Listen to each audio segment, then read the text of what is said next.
Today, I would like to talk about a topic of static and dynamic. In this context, static as a still or minimum motion, dynamic as a changeable, active, and adaptable. Animism as a perspective which natural object and the universe itself has a soul. Supernatural power sounds like out of my reach, but natural power seems to be obtainable with the correct approach. People have flown kites for millennia for relaxation, as a recreation, military signaling, and scientific experimentations. The practice originated in China around 3,000 years ago, later spread to Southeast Asia and beyond. 18th century Japan, kites were used for festival, spectacle, entertainment, competition, celebrations. It brought people together to experience the natural power. Thus, kite became a symbol of unity and hope. In 20th century, there were other applications, such as an aerial photograph for military use. These studies gave advance to the aerodynamics, and later, the first flight takes place in the Outer Banks, North Carolina. I wanted to bring my artwork to outside of gallery museum settings. Flying the kite helps me to visualize flowing energy. Also a good reason to go outside and revisiting the sense of unity and hope. The vehicle I used for this task, I made a hexagon kite called Sanjo Rokkaku kite. This design unchanged for 2,000 years. The ratio of 5-to-4 hexagon structurally, aerodynamically efficient.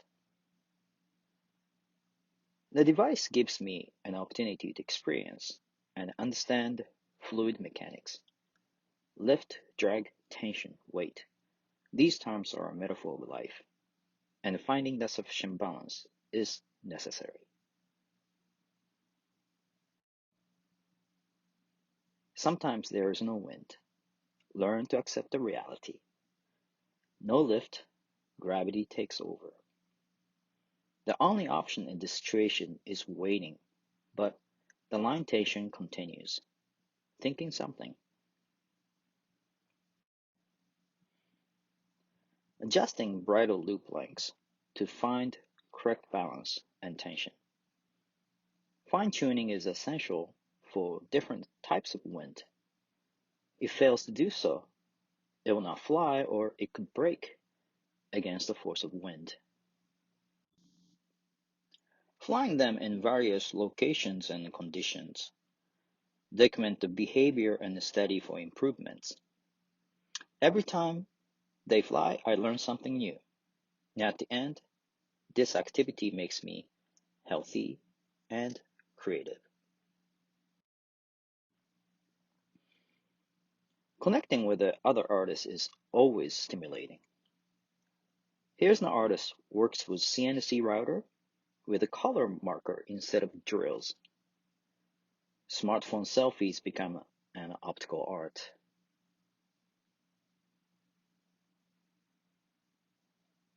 This is an example of a kite display indoor.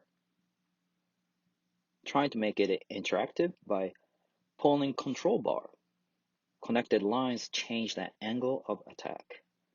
That makes a difference in air resistance and gravity. In the beginning, it was a paper airplane, folding paper to see how it responds in flowing air. Later, that became non-structural self-inflatable kite. It was fun making these. Calculated geometry in architecture and breathtaking calligraphy coexist in same space. The contrast intensifies the static tension. Material speaks its soul in this quiet moment with constant light and action. I made a visit to Sanjo, Japan, the birthplace of the Rokkaku hexagon kite. There is a kite maker, sixth generation of a family business, still on making, keeping the family tradition of unity and hope.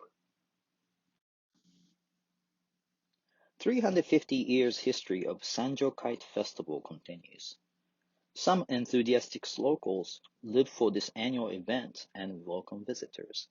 For this, kite maker cuts on dry bamboo, then stretch paper over them and painting on with anticipation of flight.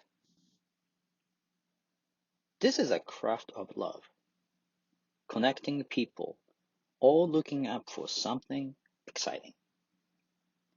Autonomous device dancing in the sky, and they began to have dialogues.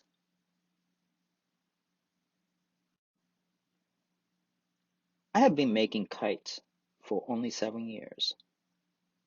The main thing I learned from this is to eliminate unnecessary things. It makes me creative in this natural world, and most importantly, this keeps me healthy. On the surface, there are a record of activities, static and dynamic, finding the balance over lift, drag, tension, weight, then trust the gravity. Uninterrupted time, continue to flow.